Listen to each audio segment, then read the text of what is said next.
राधे राधे दोस्तों, नवरात्रि के 7वें दिवस की आपको बहुत बहुत शुभकामनाएं। लेकिन आज का दिन साधारण नहीं है। आज माँ का ऐसा रूप पूजित होता है जो हर भय, हर अंधकार को पल भर में समाप्त कर देता है। क्या आप जानते हैं कि आज की पूजा से आपकी जिंदगी के सबसे बड़े डर भी खत्म हो सकते हैं? एक छोटी सी गलती आपकी पूजा का पूरा फल रोक सकती है। इसलिए वीडियो के अंत तक ज़रूर देखना, क्योंकि आज मैं आपको बताने वाली हूँ माँ कालरात्रि की कथा। बहुत समय पहले शुभ, निशुभ और रक्तबीज नाम के राक्षसों ने तीनों लोकों में हाहाकार मचा रखा था। वे इतने शक्तिशाली हो गए थे कि उन्होंने देवताओं को स्वर्ग से निकाल दिया और इंद्र का सिंहासन छीन लिया। सभी देवता भयभीत होकर भगवान शिव और मां पार्वती के शरण में पहुंचे और अपनी रक्षा की गुहार लगाई। इन असुरों से सबसे भयानक था रक्तबीज। उसे एक विशेष वरदान प्राप्त था। यदि उसके शरीर से खून की एक भी बूंद जमीन पर गिरती तो उस हर एक बूंद से एक नया और उतना ही शक्तिशाली रक्तबीज पैदा हो जाता। इस कारण उसे मारना नामुमकिन सा लग रहा था, क्योंकि युद्ध में उसे जितना जख्मी किया जाता था, राक्षसों की सेना उतनी ही बढ़ती जाती। जब देवताओं की पुकार सुनकर माता पार्वती ने क्रोध किया तो उसके शरीर के बाहरी कोश से देवी कालरात्रि प्रकट हुई। उनका स्वरूप अत्यंत भयानक था।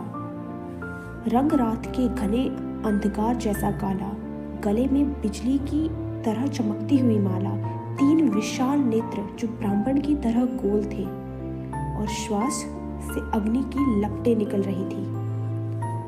रणभूमि में माँ कालरात्रि अपनी शक्ति से असुरों का संहार करने लगी।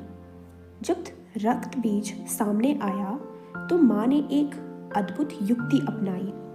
उन्होंने रक्तबीज पर प्रहार किया और जैसे ही उसके शरीर से रक्त निकला, माँ ने अपना मुंह फैला लिया और उस रक्त को जमीन पर गिरने से पहले ही पी लिया। माँ ने न केवल रक्त पिया, बल्कि उस रक्त से पैदा होने वाले असुरों को भी निगल लिया। इस तरह रक्तबीज की शक्ति खत्म हो गई और माँ ने उसका वध कर दिया। अंत में शुभ और निशुभ का भी विनाश हुआ और देवताओं को उनका राज्य वापस मिला।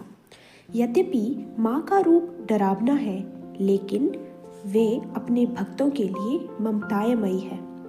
वे दुष्टों का काल है, पर भक्तों के लिए शुभ फल देने वाली है। वे हमारे भीतर के अंधकार, डर और अज्ञानता को खत्म करती है। दोस्तों, माँ कालरात्रि का ये भयानक स्वरूप सिर्फ बुराई के लिए है। हम सबके भीतर एक अंधकार होता है, डर का, जलन का और अज्ञानता का। माँ से प्रार्थना करें कि वो हमारे भीतर के इस अंधकार को हमेशा के लिए मिटा दे और हमें ज्ञान के उजाले की तरफ ले जाए। समाप्ति की इस पावन रात्रि पर माँ कालरात्रि आप सबको शुभ करे। अगर आपको माँ की ये कथा प्रेरणादायक लगी हो तो कमेंट में जय माँ कालरात्रि लिखना ना भूलें और इसे अपने अपनों के साथ शेयर करें। मिलते हैं कल महागौरी की कथा के साथ। तब के लिए राधे राधे।